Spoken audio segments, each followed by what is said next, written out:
So welcome, hello? Is this one still? Kyle? Great. Oh, great. Welcome. Thank you all for coming. And please turn off your cell phones. Let me see if I did. If you haven't yet. The Dorothy Wilson Perkins Ceramic History Lecture Series began in 1998 thanks to a generous endowment by Dr. Lyle Perkins in memory of his wife, Dr. Dorothy Wilson Perkins. Dorothy grew up in Wellsville and attended Alfred University, graduating in 1939 from the College of Ceramics. Lyle and Dorothy were classmates and married in the university's chapel. Dorothy was the secretary to Charles Harder of Harder Hall, while Lyle completed his MFA at Alfred. In 1956, both Dorothy and Lyle received doctorates in ceramics from Ohio State University. At OSU, they studied with Arthur Baggs, a former student of Alfred's, Charles Fergus Binns. In 1962, they began their careers at the University of Massachusetts, where Dorothy was their first slide librarian and Lyle taught ceramics. Dorothy subsequently taught at RISD, the Rhode Island School of Design, for 15 years, and in Alfred for 2 summer school sessions. She died in 1996, but her memory lives on through these lectures. Lyle died in 2005. Tonight is the 13th annual Perkins Lecture, and the presenter is, of course, Louise Mazanti, whose name is up there. That's not a picture of Louise, however, that's the cover of her dissertation. When Louise and I met in Copenhagen 6 years ago, we instantly struck up a friendship. I last saw her 4 years ago in Sweden and was really honored and quite tickled that she had taken the train from Copenhagen to Gothenburg to hear little old me. I am truly pleased to welcome her here as a lecturer and to be her host after always being the traveler and guest myself. And I'm also pleased to switch positions and be the listener and not the lecturer.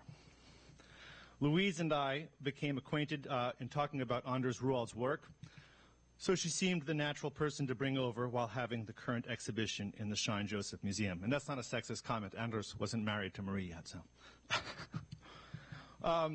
While I am a historian, Louise is above all concerned with phenomenological interactions with objects and the sensorial.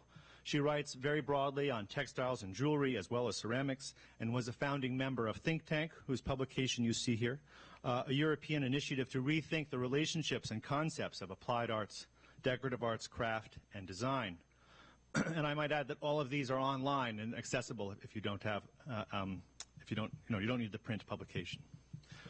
And I also should add, I guess, that she, in terms of having this kind of tactile and sensorial and physical kind of relationship with objects when she writes, she was a lecturer in Konstfack in Sweden at the National Academy there, and in some ways moved away from academia quite consciously when she thought that she was tired of the kind of careerist issues and kind of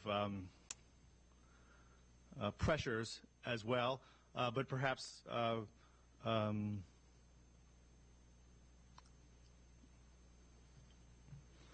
would say, I don't know, false arguments that go on there.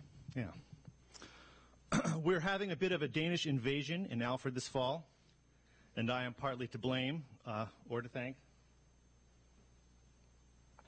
depending on your view. When I was in Norway last week, I saw this Superflex show, and I thought it was a great opportunity to bring home some good art posters for our hallways. Today, unfortunately, several of these posters were taken down, probably because of the right and the wrong reasons. The posters directly address xenophobia and reflect the issues of resurgent nationalism and fear of foreigners gripping Europe, especially towards Muslim immigrants. So the posters were probably taken down because they are offensive, and probably because whoever saw them had a greater proportion of indignation than they did a sense of humor. That was a joke. Next week, we will be lucky to host one more Great Dane, Ole Jensen, and the aesthetic philosopher Howard Rosati. So stay tuned. The conversation will continue. The Perkins Lecture is a wonderful way to bring outsiders into Alfred, to engage internationally, and I'm extremely appreciative that while we continue to work in a period of great financial crisis, we value being international in our outlook. And on that note, I would like us all to give a round of applause to Susan Kowalczyk for single-handedly keeping these lectures, the museum, and the Ceramophile publication afloat.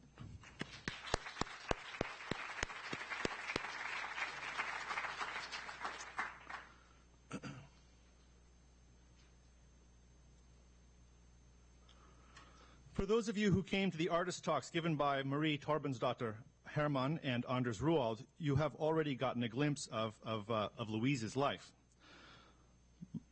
Louise both wrote about Anders' work and collected it, and in his artist talk, Anders spoke of the way that the meanings of artwork, such as objects like this, shift over time, and the ways he enjoys seeing the work journey out of the white cube and into the domestic sphere. Here, Louise's home. And in these spaces, he enjoys the way unforeseen tactile and functional uses excite him. So he had as another example of an object he made in the physical, real space, and then in her son's homepage in the background while he's playing guitar. This is, I think, the great commonality between the artwork that's in the museum right now and our speaker today, the desire that art always be a journey towards the unexpected and the indeterminate.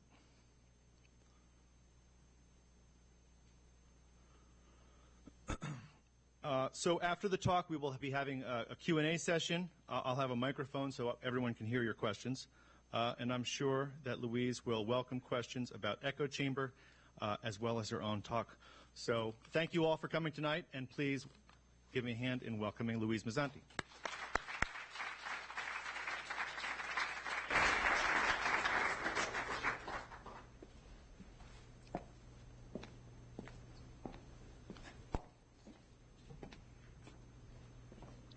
Thank you very much for having invited me. It's an honor to be here, and I've been looking very much forward to coming. It's already a good couple of years since I met Ezra Schein, as she told in Scandinavia, and got to know about, oh.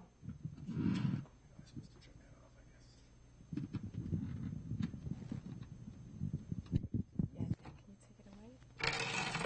Okay, sorry. I got to know about Alfred and the research that you're carrying out here. Can you hear me? Okay. So when the invitation came from the museum, it was a great pleasure. Thank you for that. The link was, as Ezra told, the link was made through Anders Ruwald and Marie Hermann, who exhibit here. So in many ways, it seems just as the perfect time to come. Thank you very much for that as well. The way I will approach ceramics today might be a little unexpected because I will use a very, very broad lens. I will touch upon deep things that might at first hand seem a bit long from ceramics, far away from ceramics. Issues such as the evolution of the human consciousness and the future of the planet. Huge issues, I know, but issues that are very close to me and more close to ceramic art than you might think, but also issues that I think that we here in the Western world have a responsibility to address. Our survival here is not threatened on a day-to-day basis. We have economic crisis, yes, fear of losing our jobs, fear of terrorism to live with, but all those are more abstract challenges in the overall picture. Compared with a major part of the world's population, and we are among the most lucky of the luckiest. We can gather here, nicely dressed in this beautiful, safe surroundings, and talk about something apparently remote from life as aesthetic expressions. This is why it's our deepest responsibility as human beings to get the right proportions to our lives. We must take our part of the struggle for surviving and for moving forwards. We have the privilege, from the point where we have the privilege to stand at the top of society in the most developed part of the planet. Maybe not on top in an economical sense, but concerning culture, human values, lived life, and the meaning of it. That's where we are on top. And here I would like to point to my deepest conviction that art actually fulfills a very important role in society. It interprets society. It interprets reality. It's concerned with meaning and perception, with the deep stuff, with the meaning of being human and the creation of reality. This is why I gave the lecture this title, Ceramics with a Soul.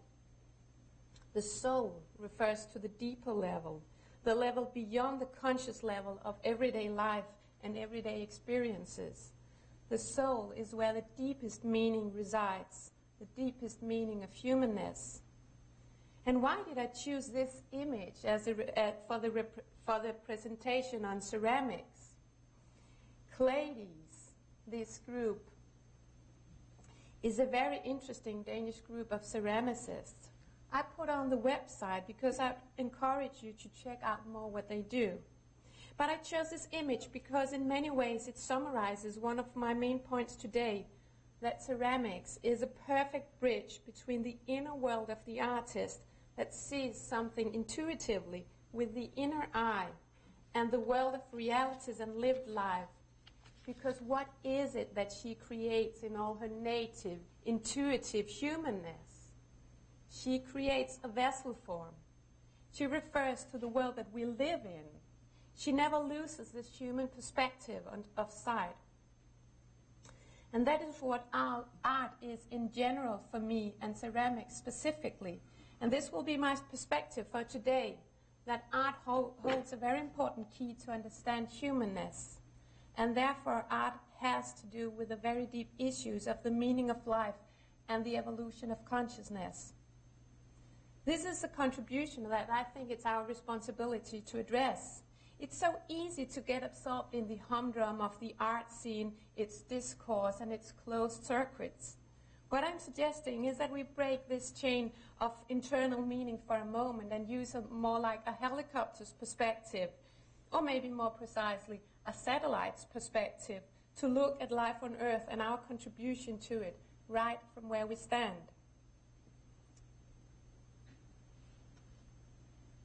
And how does art contribute to the development of human life and the sustainment of the planet? And to be more precise, where do we put ceramics? What is the role of this specific art practice within an evolutionary perspective? Until we set that, it's my maybe provocative viewpoint that art is not art. If not art questions its very reason to be, there is no reason for it to be.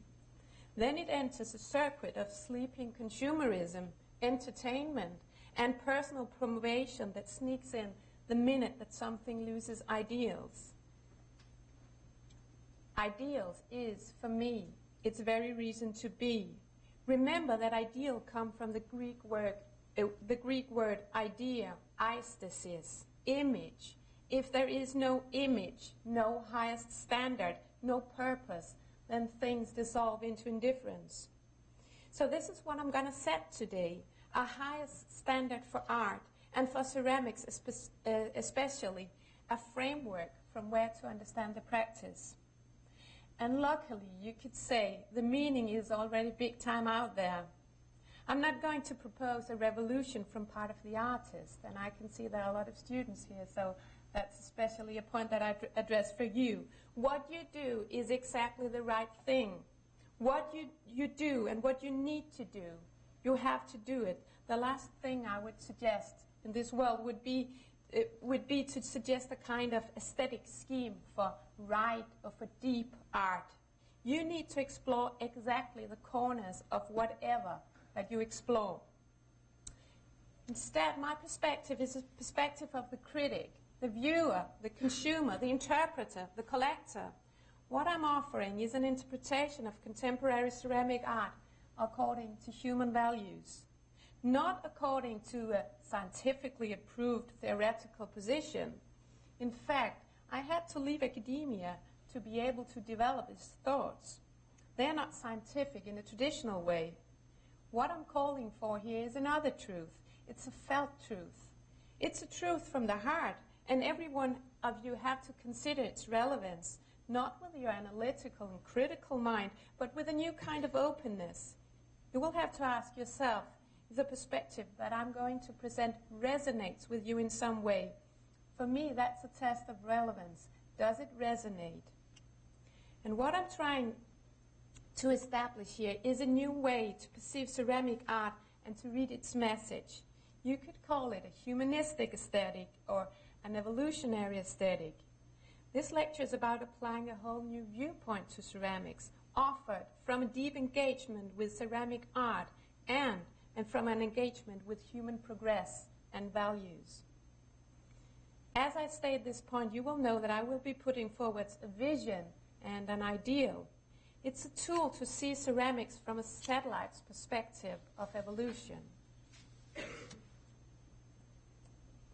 And evolution, as I speak of it, has to do with becoming. So the question is, where are we heading? Where do we want to be heading? This is a question. Where do we want to be heading? It's quite crucial to ask this question. We need to understand that we are not just passive passengers on board of a shaky planet that is moving in a direction that we maybe really don't want to know. We create our own future. Every thought and every action plants a seed to be harvested in the future. And future, therefore, has to do with the here and now, with our belief system and with our values. Evolution, in this sense, is a natural and organic extension of this moment into the next.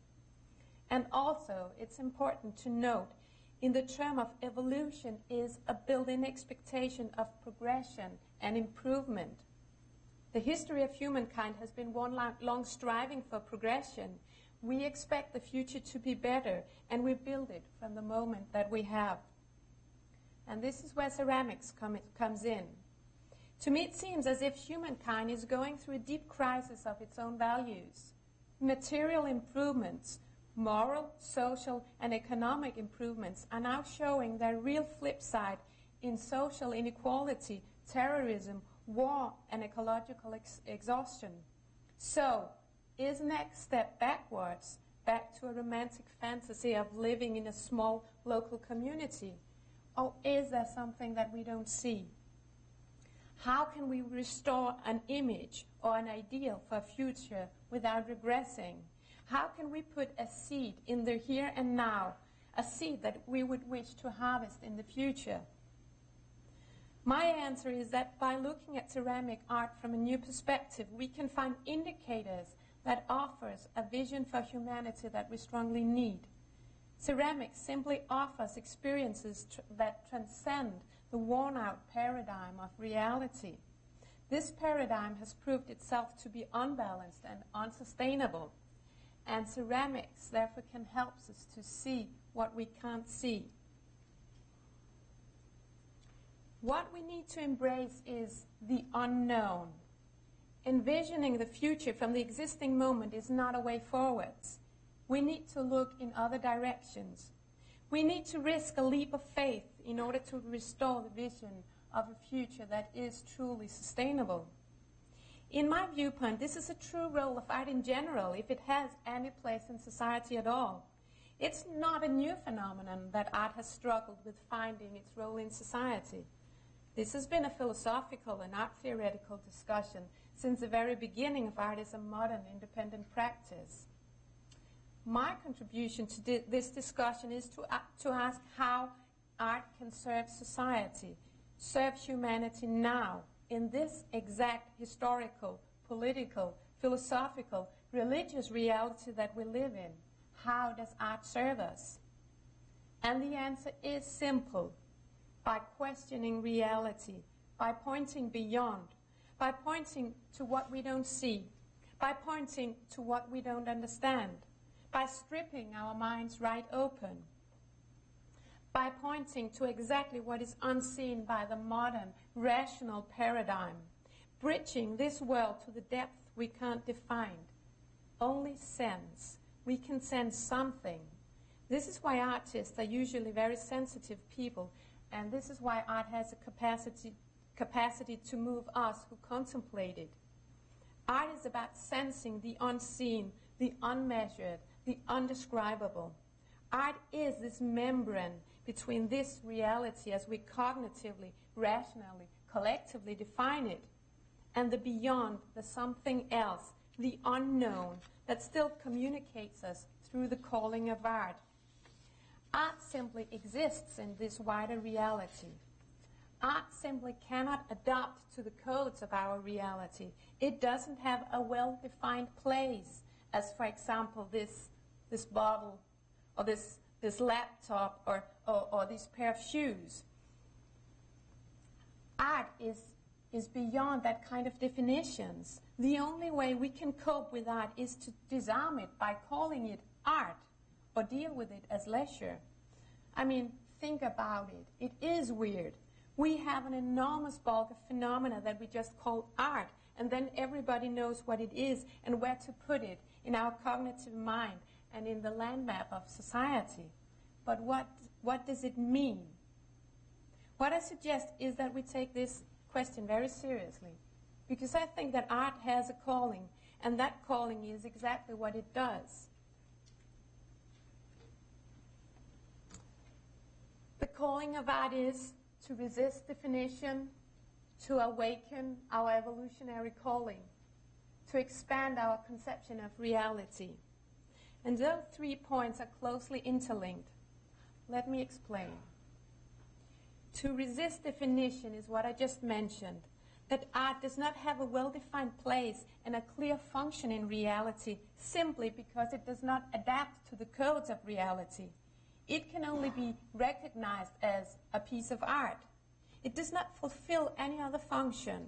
There are functional art, I know, but still it's art. The first and the primal description of the thing or the situation or whatever it is, it's art. And then people say, okay, it's art. Aha, now we understand. It does not really fulfill any other function, which means it does not belong to a logic, systematic, familiar, recognizable order of things. Art has no order. In fact, just by being art, it breaks the order. It guarantees that something is outside the order. And with a very broad lens, this could be called the deconstructive role, since it has to do with banging the door open to a reality beyond agreed conventions of reality, breaking, or at least shaking, the well-established paradigm of reality and showing us a reality beyond. This has been the most important role of art all up through the 20th century. Deconstruction is a very important and very, very sane function in a democratic society. We owe a lot of our mental and social freedom to modernism, postmodernism, and deconstruction, the way it continuously questioned the depths of reality. But I think there is more to that, which you will see is very central to ceramics. For what comes after deconstruction? Where are we heading as society? What does a specific art piece want after deconstructing and breaking down? Does art merely just destroy, or does it build up? And this is where we turn to the second point, art's ability to wake what I have labeled our evolutionary calling. As stated in the first point, art represents the unknown, the unseen, all that cannot be rationally categorized in the material reality. Art reminds us that there is a reality beyond. And in my opinion, this is the absolute backbone essence. Art is a window directed towards all that we normally can't see and perceive. And that is the evolutionary perspective. It's not just to open a window to a view that is very nice to look at. No, we need to go out there. There is a calling in it. We want to expand. Why are we here today? Why do we dedicate ourselves to work with or engage with art, this strange non-being in the rational world? Would we dedicate us to that if it was not because we thought it was important? Even if we only engaging with art because it stimulates our minds or because we contemplated its beauty, there is a calling in that. there is a something higher, something deeper that art represents, that we feel the need to engage in. And that's an evolutionary calling, a calling to standards that are higher than what we normally perceive and experience in our everyday reality. And if you're now thinking inside yourself that this is beginning to sound a bit evangelic, I would say yes, you're perfectly right. Art sets a higher standard. It calls us to expand into deeper layers, deeper experiences, and that definitely has a similarity to spiritual or religious transcendence. The role of the artist today is to keep the door open to the beyond, to the much more, to the profundity of life, not to a religious truth, but to the vast space of becoming, of heading somewhere we can't see but only feel. Art, and especially ceramics, materialize that. And I really think we need it. If we stay in this horizontal mode of developing the material world, this is what we get, the state of how things are, the world as it is today. Instead, we need the calling to a new level of consciousness. This is a leap of faith that I'm talking about, the realization that art makes us receptive to impulses from a world beyond rationality, beyond the cognitive level that we have reached so far, and that is evolution. This is where I can state the third point, that art expands our conception of reality. It expands reality by stripping our minds right open. There is this movement to transcend, out or in or down, the evolutionary impulse that makes reality expand. There is this movement of the artist sensing an impulse, an inspiration, an idea, and putting it into a tangible, a real physical form. That's the closest we get to connect in a physical way to things that are beyond our cognitive mind. Art is that deep reality materialized. And this is why ceramics is so extremely important. Ceramics is the only art form that is so intensely interconnected with the material world. Ceramics is radical materiality. Both in its material aspect, it is earth, soil, ground, formed into something very, very tangible and sensuous. But also because it historically and in its actual form is closely interlinked with the world of human life. This means it contains both a vision and a reality. In this search for the unseen or the unknown, ceramics can guide us because it fully embraces and materializes the unknown. Ceramics is, you could say, in this world, but not out of this world.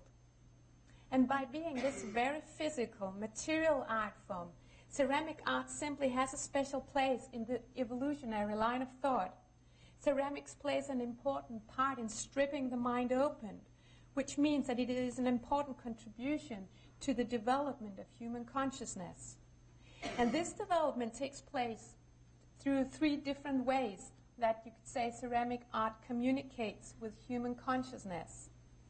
And now I'm moving from the satellite's perspective on art and ceramics and into a much more detailed level. What I'm going to show now is how ceramics actually affects us with its evolutionary drive.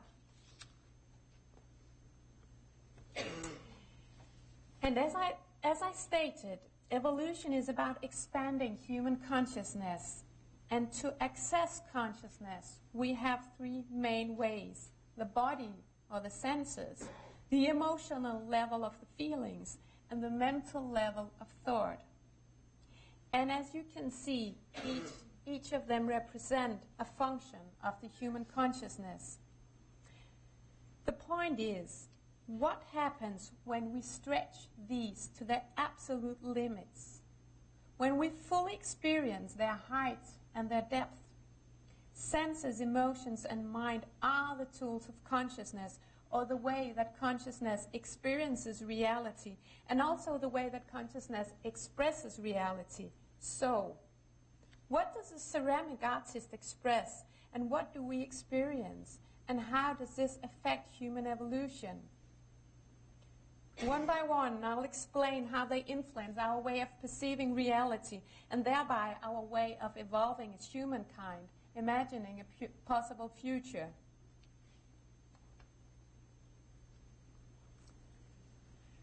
That ceramic art communicates through the senses is a very obvious fact that hardly needs to be explained. From its very digging in the ground, clay is handed, it's manipulated. Remember, manipulate, mani means hand. It's the touch of the hand. No other artistic medium has such an intimate contact with the artist as clay. Clay is radically alive when manipulated by the artist. No matter how aesthetically or conceptually sophisticated the result, the sense of creation remains. The Danish-Norwegian artist Katrine Køster Holst is a very interesting example. During the last couple of years, she has developed a way of working that combines a radical material handling of clay with the uncontrollable process of the material and a conceptual approach that sets up very strict rules for the visual result. She has developed a series of exhibition projects called Throne, and basically are structured and carried out the same way. The artist simply positions herself physically in front of a wall with a throwing wheel, throws a vessel form at the wheel, and smashes it directly on the wall. She throws with her left arm and her eyes closed, just to hit the wall as randomly as possible. After having thrown and smashed all in all 170 pounds of clay, the pieces are carefully dried, gathered, and fired in the oven.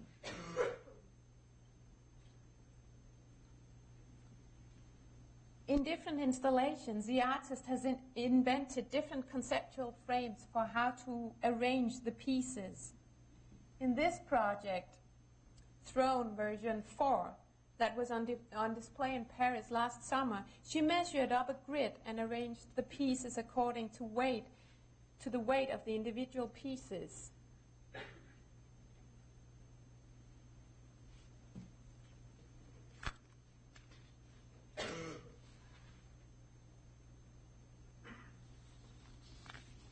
The artist herself says about this process that during the work process, I sense my body and my movements. This creates involvement and a sense of being present in the moment, partly because of the physical activity, but also because of the thought that all my actions leave traces that are directly expressed in the clay. She is radically in contact with the material, handling it with the whole of her body. She's radically present in the moment, but the same is transferred to the spectator. There is no doubt that the result holds a direct openness to the act of creation. We are left here with the traces of intense processes. First, the process of throwing and smashing. Second, the process of arranging the pieces in an elaborate grid system. These traces of action and the result is highly activating a sensuous bodily response. In fact, there is nothing more than the action. There is no form to recognize. The thrown form has aggressively been smashed. What is left is the result of a process arranged as an image. It's not for the brain to contemplate the meaning of this action. This is dialoguing directly with the senses, the body, and the room.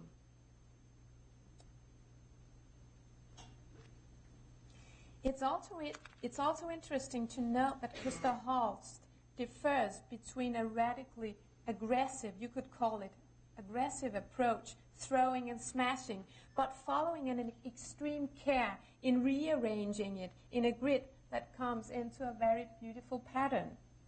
The coincidental form is taken very seriously. It's not just a deconstruction, it's a reconstruction that follows, the building up again in a new visual form.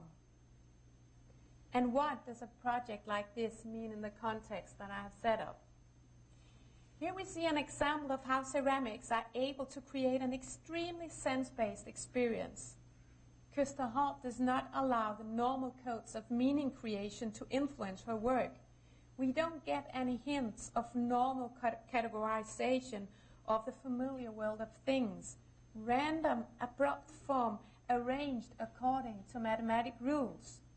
This means that we as spectators are presented to a very intense sensuous stimuli that we cannot categorize as meaning-creating. We have to leave it with the visual and the sensuous impact. And how is that meaning-creating? When we cannot categorize this experience adhering to normal sense stimuli, what is left is the engagement of the senses that creates a connection between the self and the world. We engage from anew, and from this place we have the possibility to expand our perception of reality.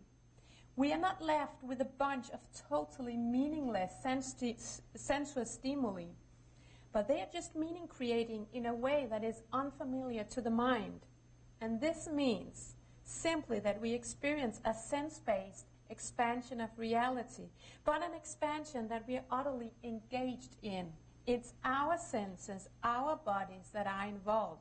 We relate to reality from a new place. Just compare for a moment, compare this experience to the most familiar way of engaging in the Western world, the many hours that we spend passively in front of a screen every day, most of us, where reality is already packed, digested, and presented in a ready form. We don't use the senses to relate and orient ourselves, and it doesn't expand our reality in any way. With a project like Christer Holst's, simply reality is expanded from the point of our senses. The second way I mentioned was through emotions. It would definitely be possible to find these aspects in the work of Christer Holst as well. But instead, let me point to another emblematic example of a Scandinavian that works on the international ceramic scene. Let's take a look of a project by Marie Hermann, which is exactly on display down at the museum. I've chosen examples from earlier projects just to put the current exhibition into context. But of course, it's important that you note that my reading of her work and of all works that I show is not a complete reading. It's just illustrating a point. However, here it is. To me, this is a sensation of bang. This is so utterly beautiful, and it touches deep emotions in me. You don't really need the words here. It's perfectly self-contained. Just looking at it, to me, is completely breathtaking. It's pure beauty. It's hard to express differently without analyzing. Just to stay with the immediate feeling. To me, this is a quite direct expression of beauty. Just look at the way the branch is curved. It's just a perfect curve. I suppose you have seen the exhibition where these works are on display as well. But something that takes your breath away plays with your emotions. Beauty is an adjective that you ascribe to something, yet it's an adjective that is highly corresponding with feeling. And even though Marie Hermann's work is very abstract, very perfect, often very symmetric and geometrically installed, it's impossible to keep at a distance. It's very distanced, yet very, very intimate. For every perfect abstraction, there is an utter aliveness, an amorphic form, a suggestion of function, just a curve, a silhouette, a gentle touch of color, or a lack of a rim that drags you into its reality as a silent, distant spectator.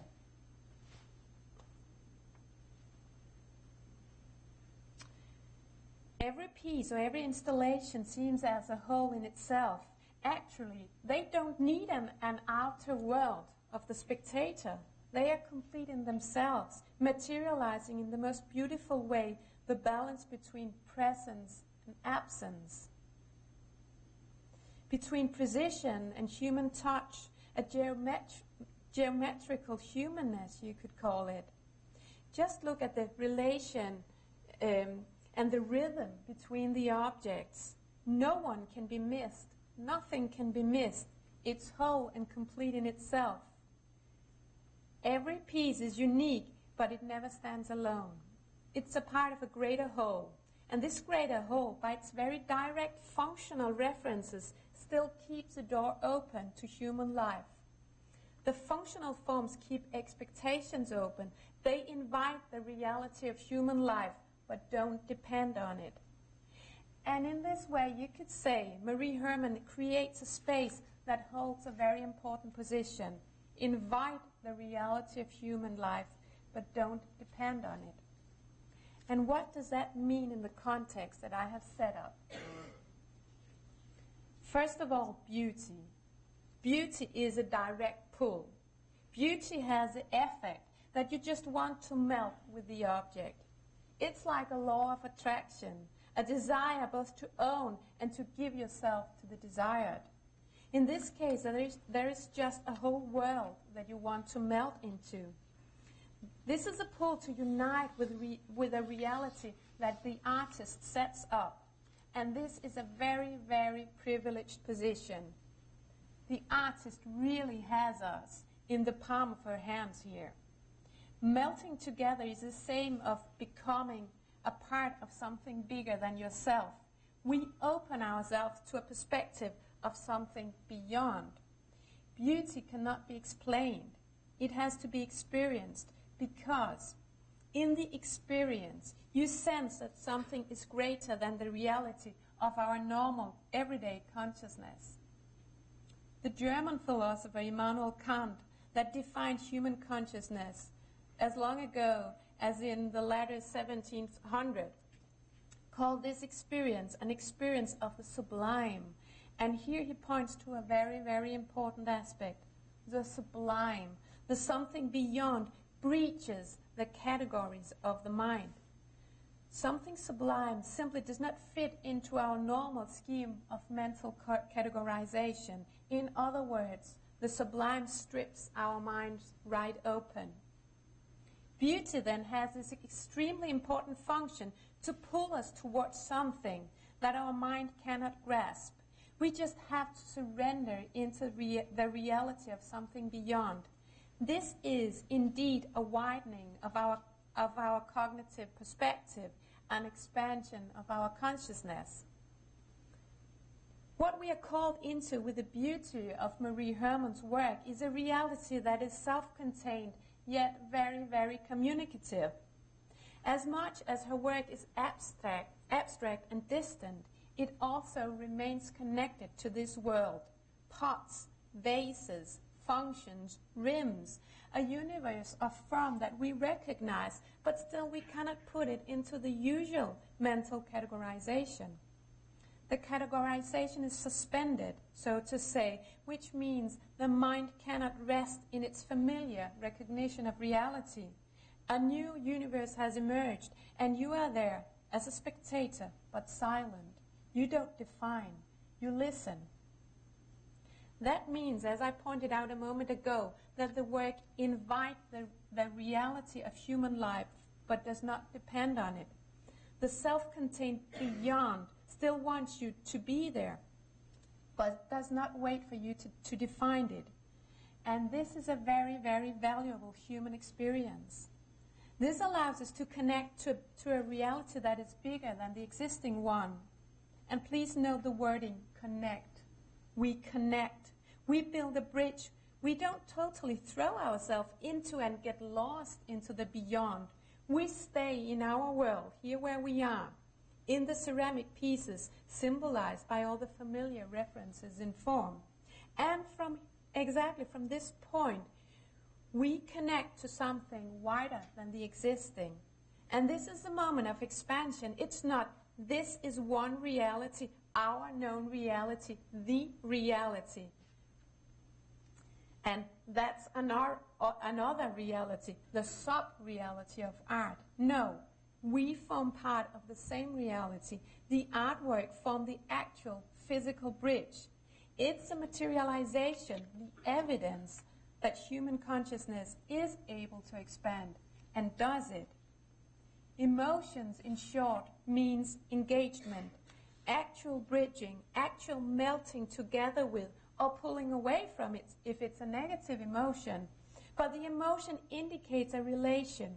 We have tuned into an object or to a reality, and the emotional response is the actual evidence that the bridge between you and the artwork has been created. This relation is essential because it means that we are moving towards somewhere else. We are still us, sensing the recognizable reality, but at the same time we connect to another. We see and sense things that we were not able to see before. And now we have the physical level of experience and the emotional one. So let's move to the last one, the mental one, the level of our thoughts. Anders Rubel is the last of the 3 ceramic artists that I've chosen to mention today. Please remember that the point that I'm making with these 3 artists, the way ceramic art expands the human consciousness by way of the senses, the emotions of the mind, this point could be equally made about all 3 artists or about any artist.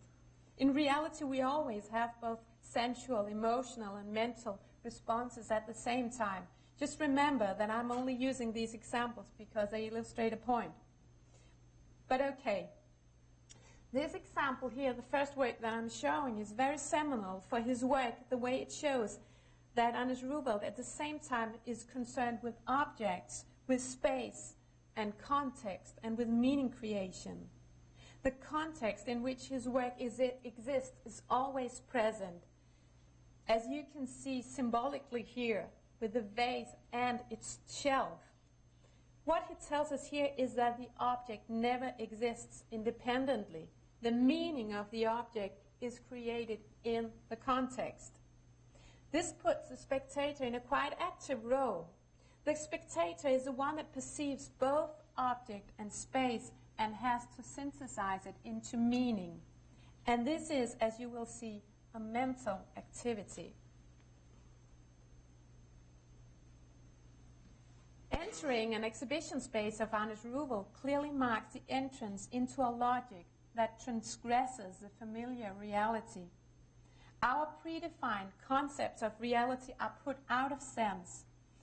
We are left to the premises of the artwork. We do not control the situation. We are totally dependent on the context. And we are totally surrounded by and nearly controlled by the exhibition. The will of the subject seems to be suspended. The object controls the situation. This is not our world. Or is it, we could ask? Because the reflected image of the spectator in the shining walls situates us as a perceptive subject, as a physical body exposed to sensuous impressions, and a mind trying to get a grip of these impressions and recapture the control. To understand, so to say, having in mind that knowledge and understanding equals control and power. And this is essential. Rubel continuously builds up environments around his objects, curtains, walls, reflections, physical devices that situate the subject in the perceptive situation. Environments that functions as openings and increase attention in the way that we engage with the object.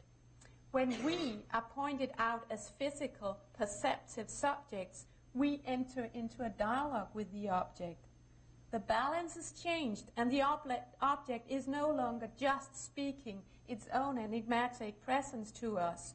We perceive according to our perceptive ability, and from this dialogical point, the object enters into an existence as a thing. This model of meaning creation is fundamental for the aesthetic field as such.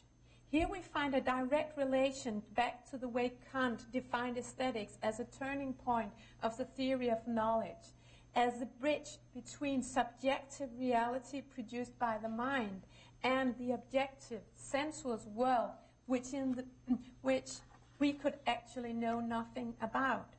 For Kant, The aesthetic field guaranteed a glimpse into the objective reality before it was formed into conceivable concepts by the mind. The art object guaranteed a relation between mind and physical world, a reconciliation between subject and object. And Ruwald's objects quite precisely embodied this philosophical turning point. The black spot in Kant's theory of knowledge was the Ding an sich in German, the thing in itself, the object as object when not perceived by a subject. But what is the thing in itself? Ruwald's ceramic objects are indispensable, connected to vaguely defined functions that serve as markers of meaning. Meaning for the subject, which recognizes a hint of familiar form in the chair, the lamp, the TV. But still, the objects resist transforming totally into a thing. They resist being conquered by the power of the perceiving object. Of the perceiving subject. Even though we are close to reality to the functional reality by being a lamp, it's a conditioned lamp.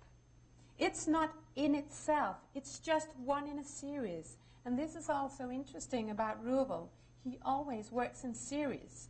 So the object is never just it.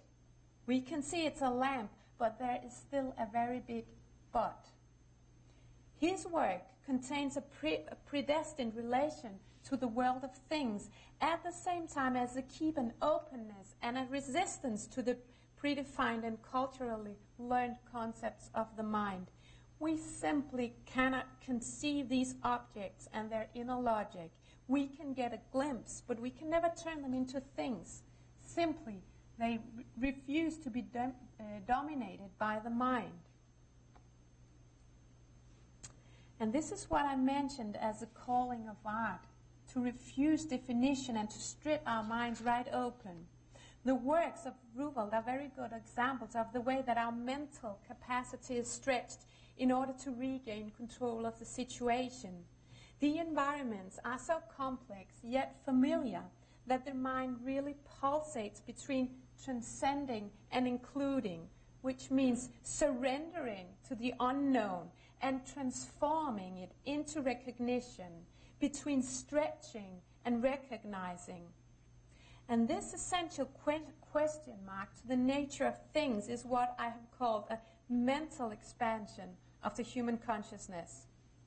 So, we have the sensuous, the emotional, and the mental aspects of human consciousness represented. Most often, these three levels merge, as you can see in the current exhibition of Ruwald and Herman. Senses, emotions, and mind are all activated, and all levels are stretched. But what is very important, they don't repeat a pattern that we already know. And it's this newness, this stretching, that makes it evolutionary. And note that this is a reformulation of the modernist dictum to make it new. Make it new, yes. Walk a path and explore a corner where no one has ever stepped before. But do it with the intention to expand the limits of human consciousness, to make us stretch our minds and to integrate a new reality. The examples I've given here are in order to make this clear point. And it's important to say that an artwork can never be boxed in a reality like this. All artworks have components of all aspects. And exactly this makes it even more effective. All artworks have a physical, an emotional, and a mental side. Reality is expanded from many angles. What is very specific about ceramics that we don't find as clearly in most other art forms is what I mentioned in the beginning of this lecture, that ceramics is radical materiality. It's an extremely physical thing at the same time as it points directly to the unknown. In every piece of ceramic art, there is, as I mentioned initially, both a vision and a reality. And this point, vision and reality, is very important, and it will form the basis for how I perceive the role of ceramics in an evolutionary perspective. By being a physical object, which is what differentiates ceramic art from most other art forms, by being a physical object that very, very often, as we have seen, touches upon familiar forms from our everyday conceivable reality. From this point, ceramic art creates an extreme awareness of presence in the here and now. Ceramics is a vision in a reality, physically present and very often familiar in form. The ceramic object stays in this world. It's not an image, a sound, or an abstract time-based experience. It's a thing that creates a relation between the spectator and the vast space of what I call the unknown, the beyond mental categorization. Ceramics creates an extreme awareness of the here and now, an ability to sink fully into the moment and be fully aware, which means not to drawn into an already established pattern of thought. We are offered a possibility for seeing the world anew.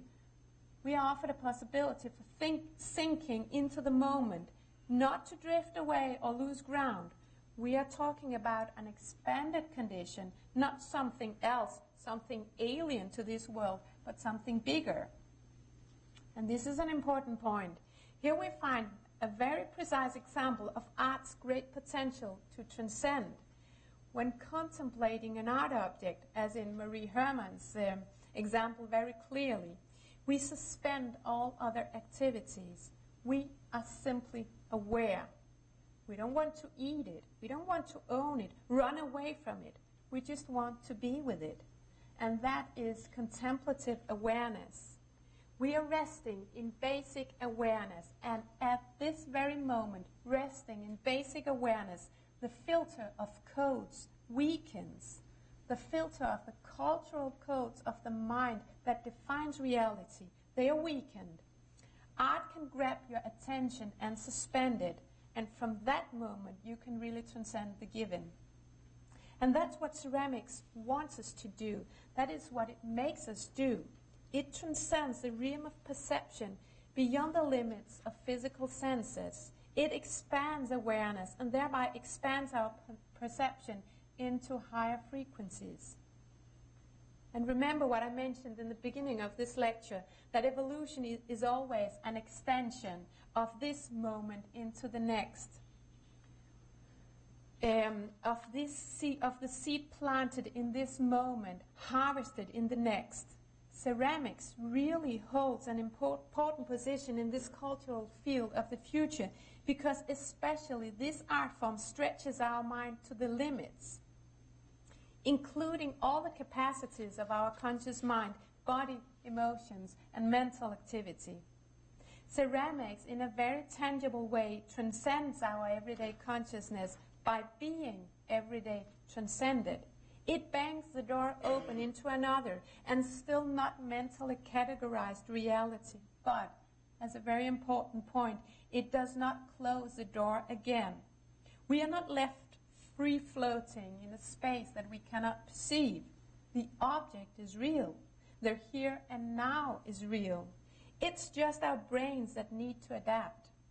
This means that ceramics are a part of the evolutionary perspective by expanding our consciousness into still more advanced states.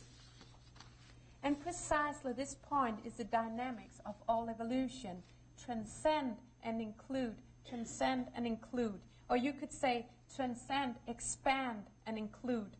The artwork transcends the realm of human consciousness, which is expanded, for thereafter to include the experience into the collective pool of human experiences, which means that we are ready to transcend again and thereby move forwards.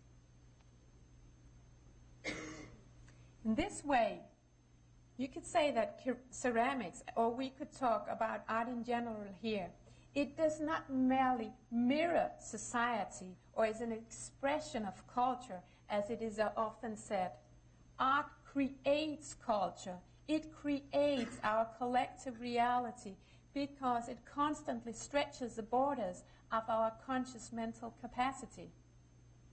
Now maybe some of you would think that how can I talk about collective consciousness moving forwards when it's little me having the experience? And to this my answer would be that the collective is formed by nothing but the parts. So every time the self experiences something new and thereby grows, the collective grows. So now, as we are heading towards my final remarks, I would like to pinpoint that this is how ceramics actually can move towards changing conditions in society.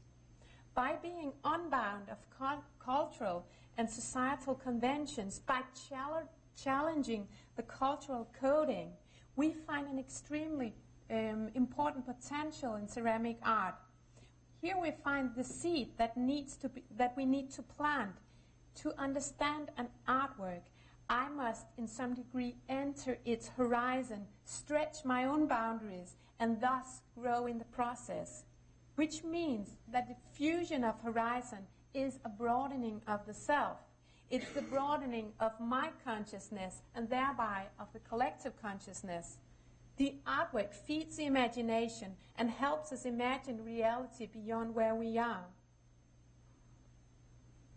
And my last point is that a society that is able to dream is moving forwards, being in touch with meaning. Meaning is created by narration and creation of alternatives, of greatness, of beauty, of something that strips our mind open and is beyond our conventional reality. And it's this ability of a society to dream collectively that moves it forwards. If there is no dreaming, there is only this flat, two-dimensional world of materialism and the physical reality of agreed conventions. That's the reality that ceramics engages with, comments, and moves forwards. Exactly the physical reality of the material world. That's always the point of both departure and return for ceramic art. It's always moving in and out of the physical world. And this is what makes the practice very potent compared to other art forms. Ceramics questions reality very near to us and engages all aspects of our consciousness, body, mind, and feelings, thus expanding our reality to connect to deeper levels of existence. And this is, in my viewpoint, the highest standard of ceramics. Thank you.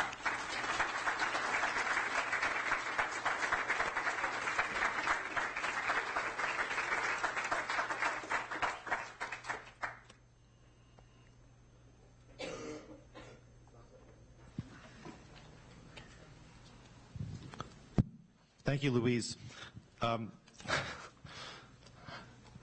We have time now for Q&A, so welcome questions from the audience.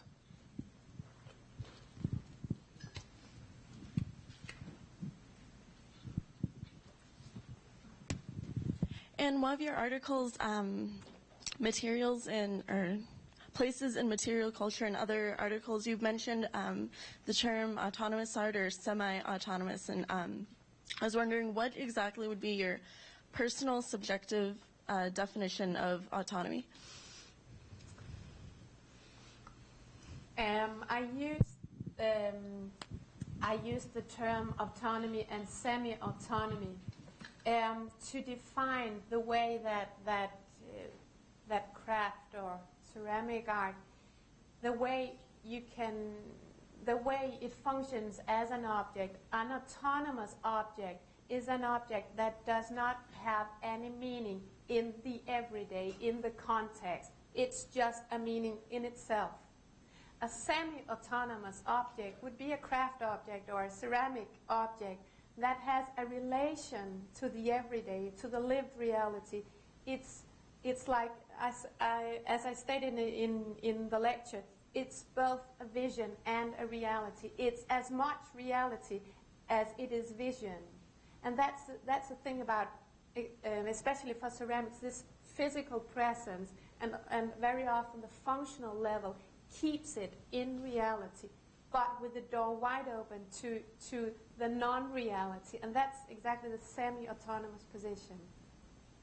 Was that an answer? Yes. Okay, good.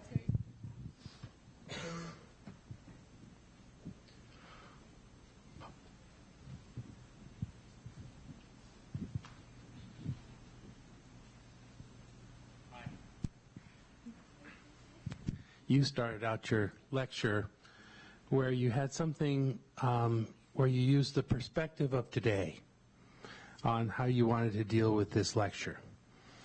You went from perspective to an aerial view to inside, then you went to something that the soul. How many perspectives do you use? How many perspectives I use? Yes, and what would be your perspective of tomorrow? Or for the next day? Or how will you, I mean, perspective's a tool that we use to kind of perceive something. And in some ways, it seems that you're really playful with perspective. And I was wondering, you know, like inside of the soul might not have a perspective. I'm not sure if I understand your question. Well, I was just, you know, like perspective was a tool that was developed to like try to like deal with. Before that, we would have had a different perspective. And I'm just wondering about how you'd use the word perspective. And you know, maybe it could be something where you could be incredibly playful with it, you know, and maybe use it as different structures that would allow you to kind of like see things in a different way. And it was really kind of interesting how the lecture kind of moved to outer space, moved to like inside of an emotion, like where, you know, something that has like a very large space that's like kind of, or when you put something into a blend or into a melt, you're now inside of something almost like a glass structure. So you have a different kind of a structure holding something together. And it was interesting where you ended up with the horizon at the very end, you know, trying to, but I was just wondering. I think my answer would be that playfulness is very, very important. It's important to be able to play with perspectives and not to have like one definition of this is truth. This is truth about art in general, or this is truth about an artwork. When it's very often that you can become, it can be a trap to have just one perspective on an artwork. This is the truth about this artwork. The perspective, there is no truth about an artwork. We can set up frames, and we can set up frames, playful frames, or just frames of investigation. What happens if I use this framework to interpret this art practice or this artwork? What happens? And this is, my lecture today is just an experiment of what happens if we really ask these questions and dare ask what you really don't ask, like the meaning of life and the future of the planet and human consciousness. That are really, really big questions. But if just to do it, why not? And what happens if we ask that question? And tomorrow I could come back with another lecture that would be like I could argue how you can see the craft scene from this or that perspective, and it would be another talk, but it would be as true. I mean, that's the thing. There is no truth, and to be able to discuss, to open up just a framework to see what happens. I think that flexibility is very, very important. And then, as an art historian, I mean, that's a real what do you call it? A sickness. That's not the right word, but it is something that we often do.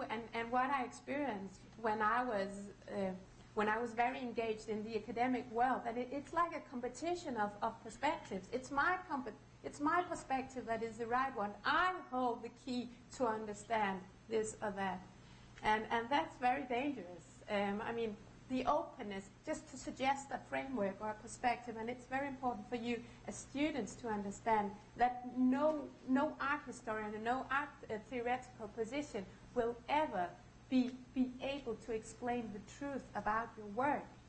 There is always, I mean, as many perspectives as you wish and as you can imagine. This is just one.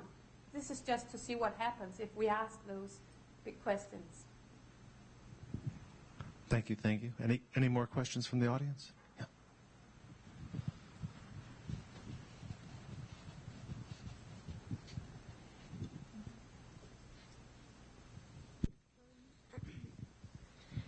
Hi, you didn't really touch upon like technical aspects of anything. I was wondering if you, in your opinion, think it's possible to accomplish like this soul, the three components, with very little technical application, and like what would be a successful ratio of like technical to soul, in your opinion?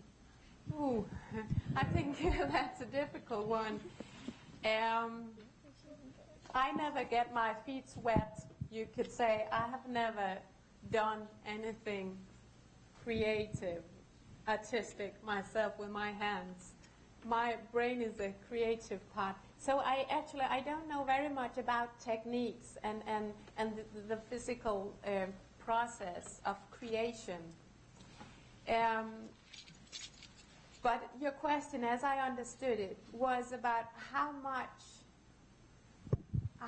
technical process, how much manipulation is necessary for the soul component to be there.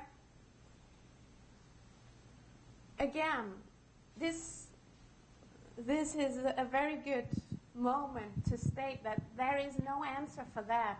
There is no right and no wrong. And if you do like that, it's not right and you won't touch upon and blah, blah. No. That's not how things are. Art is the open space and everything is valid. I mean, it's not a question about how you do it or how skilled you are in this or that or how much you work with it. The essential thing is, does it work? Does it resonate? Does it awaken any experience in you or in the spectator?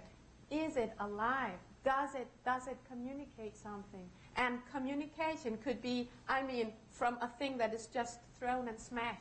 That's very little skill in it. And it could be in really highly sophisticated aesthetic expressions. So, I mean, the thing is not at all about how it's made or if it's made in the right conceptual framework. It's about, does the work speak to me? Does it do anything? Does it expand anything? And there is a lot of art, and that's why I'm speaking about a higher standard.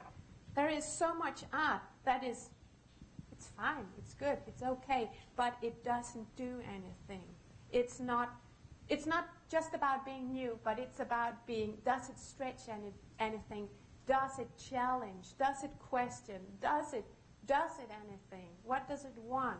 Does it expand, or is it just a repetition of what we have already seen? That's the question, not at all how it's made. Okay?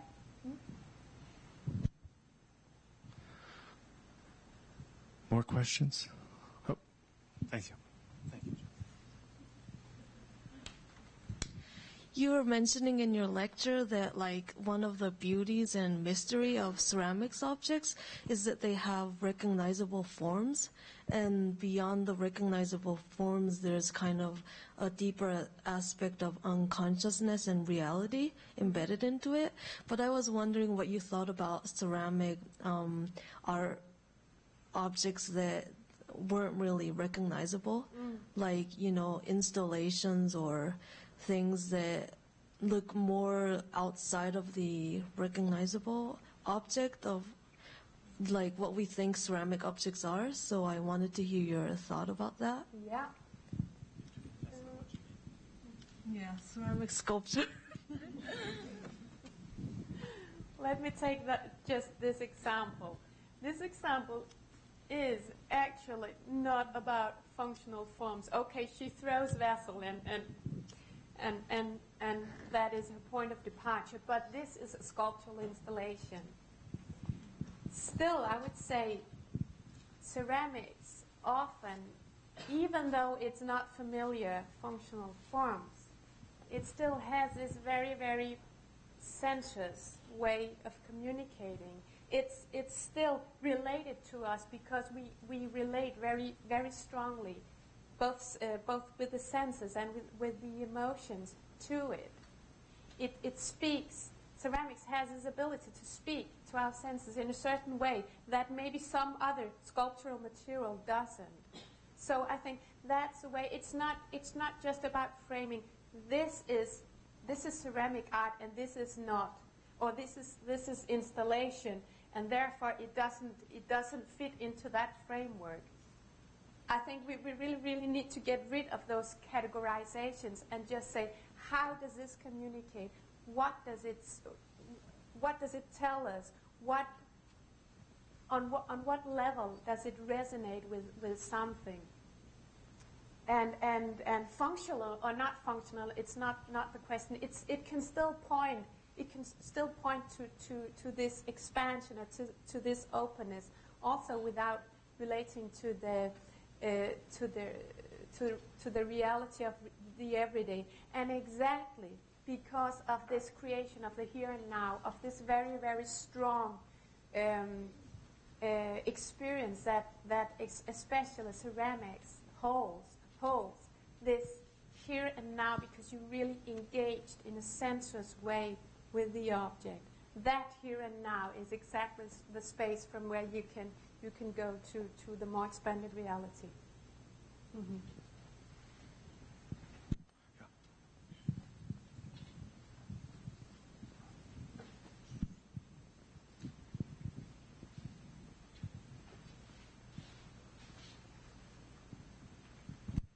So in one of your articles, you spoke to ceramics transcending the intellect, and I think you kind of addressed that here as well. But we're in many senses, it feels like we're talking about it in an intellectual context. And how do you navigate the relationship of intellect and that other emotive area?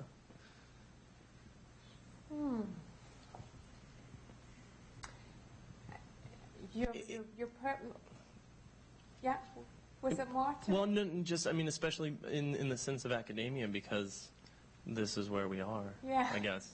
I mean, you're absolutely right that there is a kind of a conflict about I use extremely many words, talking in an intellectual way about something that has nothing to do with it, actually. And you could say, yeah, how do you bridge that? And there is no answer to that. What I hope that a lecture like this one does is that it really opens a perspective to how to relate to the artwork when you're there. It's just to take with you, okay, in the back of your head, okay, there is a framework for which that I can apply when I am in the situation with the artwork. So it's not about thinking and knowing. It's about relating. And if a talk like this can just set up a framework for or just naming it, putting words on what is actually happening, not the truth about what is happening, but just ways that you could conceptualize or understand what might happen. That's the important thing. It's out there. It's out there. It's not here. The reality is not here. The thing where it really works is out there, and yeah, that's where we engage. You have a question? You said that there's no truth, and I'm kind of interested in how that relates to science, because there's talk of they're kind of disproving the fact that everything we know about science is not necessarily true. So I wonder if you had any thoughts about that. But also the fact that you keep saying there's no truth, yet there's sort of a disconnect with material, because there's a truth to material, and ceramics is specific, and it's important because there's something true about ceramics. Mm-hmm. Why? Why? Yeah. When I say there is no truth, I don't mean it in a philosophical way that there is no truth. I'm not opening up that discussion. What I mean is there is no truth about an artwork. There is no final truth about it. There is no final reading of an artwork. You could not write an article about an artwork and that's it. Then you have the truth. You have nailed the artwork. This is what it is. That's the truth that I say doesn't exist. You could apply a million of perspectives and still you wouldn't get the truth because there is no truth. There's only the interpretation. And how a lecture like this relates to that point is, well, exactly, that this is just one possibility. I'm just offering a way of perceiving. I'm not stating that this is the right way or the only way. Not at all. It's just what happens if you see it here. And then, if its meaning creation, if it creates any meaning, if it resonates with you, then it's a truth that you could use as an operative truth. And I think that's where we need to go. We need to create these platforms. It's not that nothing is true and that what is reality, what do we do? No, we have to create our own platforms to say, well, this is truth for me. And from there, I operate. And maybe, if you want to, you could say to transform that into an artwork. Maybe somebody will see that artwork and they will feel that's the truth. That's the truth for them as well. They resonate, they communicate. And that is where you, as an artist, that's the meaning of exhibiting. Why do you exhibit your work?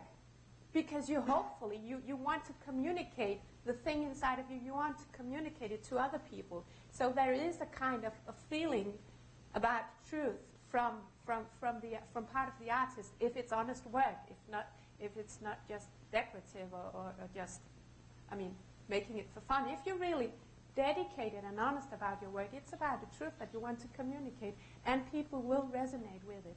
And the more people that resonate with it, will show how much you are connected to a truth that is more in the collective consciousness. So, yeah, the truth is more wide. So I had a question. I kind of found the title of your thing kind of problematic in some way because it seems like you're interested in kind of like having this larger dialogue and kind of opening things up, but then at the same time, like, you're very much kind of presenting this hierarchy of material where it's like, I don't know how the best way to kind of frame it, but it's like, how would you react to the people that are not just necessarily using clay as the most hierarchical material, you know? Anders in some ways uses found material, but in the same way, the hierarchy of material is still there. So I don't know, I'm just interested for you to respond to hierarchy of material. It's a quite interesting question, because I could do this lecture in another context, and I would really have to argue why ceramics is a real artistic medium. So the hierarchy always depends on the context.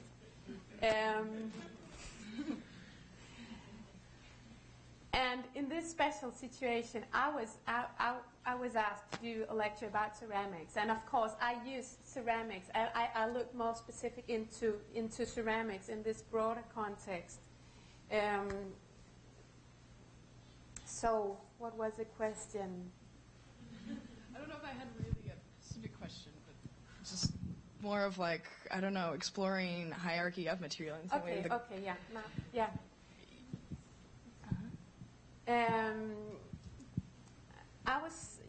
My point was that now I used ceramics, you could say, as the opener of this perspective. But you could take, for example, textiles is extremely interesting. Glass as well. There's so much potential that hasn't really been been seen culturally if we talk about the artistic scene. Where is ceramics and glass and all those craft practices? Where are they placed? They are placed in the periphery of the cultural hierarchy, of the artistic hierarchy. But there is, for every one of the materials, you could look very closely into them and find what is the actual, what framework could you use, or what perspective would be interesting to use in order to conceptualize this is the potential of this art practice or of this material in the broader cultural context. For example, I could do a lecture like this on glass or on textiles, and it would be other points that I would draw your attention to, but it would be like still you could argue the same way, but they have different potentials and different artistic questions involved. But I mean, hierarchies is very interesting, and there's a lot of power play on hierarchies, and you could actually say that as an art historian, I entered this field, craft field, because I was very interested in hierarchies and in the power play, in the cultural power play of artistic hierarchies. And craft was, in my opinion, very, very overlooked, a really overlooked practice that has such strong potential that wasn't really acknowledged. Yeah, this is another discussion, but there is a lot to it, but I think that we really need to skip hierarchies. It's not interesting.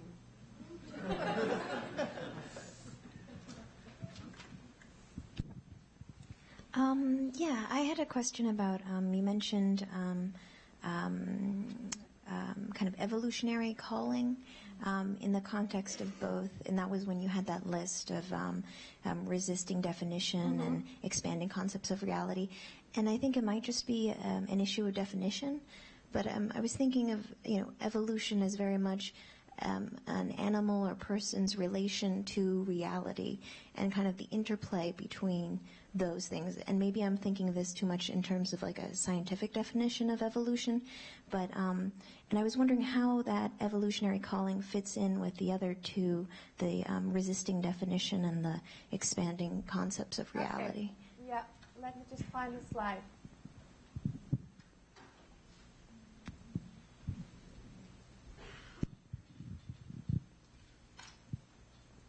This was the one, right? Yeah.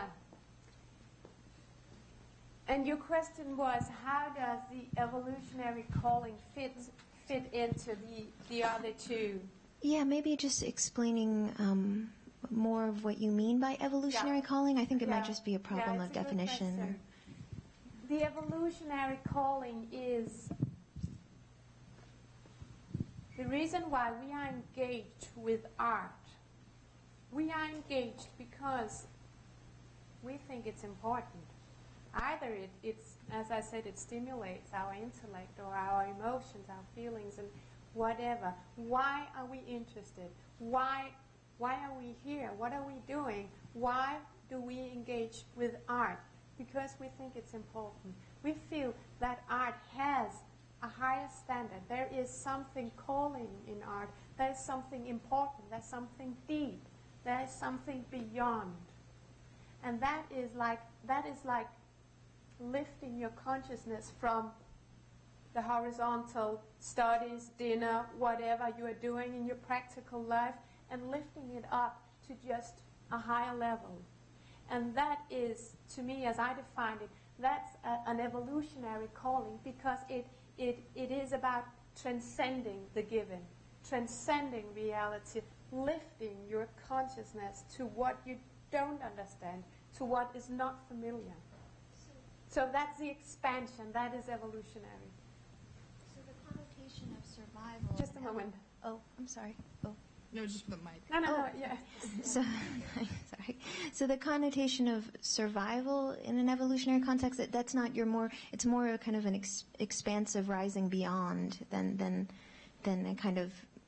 Yeah. We need this to survive, kind of really linear kind of approach. Yeah, you could say that evolution for humanity at this level where we are now in this historical context, it's not about like in the animal, for the animals, or how we see evolution in a biological sense. It's not about surviving on a day-to-day basis.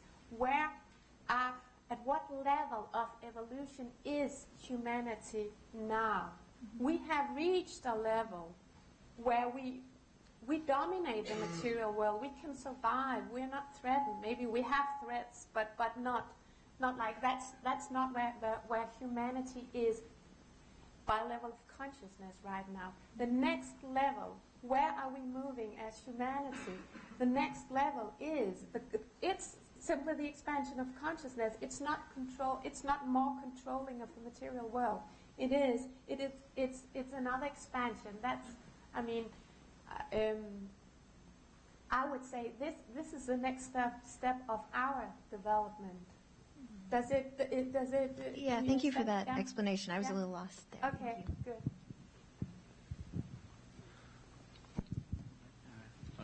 Thanks, Nick. So I've been trying to formulate, I guess, this question, and I think you're probably going to answer it in a similar fashion in terms of maybe there's not a definite answer, but I just thought it was interesting in terms of sort of Ezra's introduction in terms of talking about Anders' work and the images he used in terms of the context, sort of displaying these objects in different environments. And I just thought it was interesting in terms of the work that you presented. They either sort of existed in these sort of void photo shoot spaces or gallery settings. And I'm just sort of curious in terms of your perspective on objects.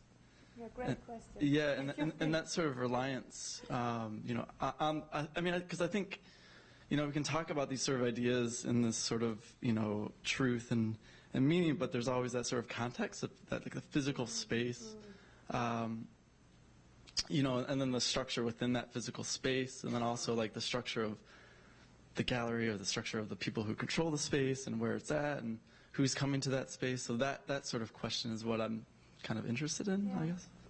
So. Yeah, it's a good question, and it's very, very relevant to what is actually most important about craft practices. Craft practices are different from art practices and from design. Because, and now we get back to the concept about semi-autonomy, the semi-autonomy of the object. Craft objects exists or are able to exist in both contexts. A craft object exists perfectly as we see it in the exhibition space over there at the museum. It exists perfectly in the white cube. It's there, and it's an artwork. But it does also exist perfectly, seamlessly, as you saw in my home, for example. I mean, it's not just artwork that is only able to exist in this bubble of reality that the exhibition space provides. It can slide into reality. It can be part of the everyday. And that is also a very important aspect of ceramics, that most ceramic art pieces are, even though they are sculptural and really exist as art objects, they are very often and more easily installed at home. They are more near, they are more accessible to an everyday life experience. And that is, I would say, that's the thing about the craft practice of ceramics, textiles, and etc., that they can slide into the real space as well. Right. Yeah, I guess I was just sort of, in the presentation, I was sort of waiting just to see like a diner coffee mug or like some sort of object that's doesn't have these sort of fine art connotations so. Okay, good point, because now it's getting really interesting. You could say this would be a perfect example. This is just a one-to-one reality thing. We know its position, its place in the real life. We know its function, and this is what it is. There's no questioning. This doesn't contain any question. A craft object, even though it's a mark, contains a question. It has a surplus value. It's not only function. This is purely function. A craft object has this surplus value that exactly draws your attention and creates that moment of here and now, that where you can, exactly the moment where the mental categorizations or the filter of codes, of the cultural codes, it weakens, because in that moment that your attention is drawn by the surplus value, that's the moment where you build the bridge into an expansion. That doesn't happen with a Starbucks coffee cup or mark. That doesn't happen because it doesn't have any question. But the moment that you have maybe a handmade mark, a handmade object, an object that has a surplus value, that's where you begin to communicate on other levels. If that was an answer. Yeah, no, I totally agree. I guess I'm just, yeah. Oh, I guess I'll stop my questions. Okay. Do we have any final questions for Louise? If not, I want to thank her very much. We've already given her a round of applause, but I'd like to also thank the students who asked questions and everyone who asked questions. Thank you very much.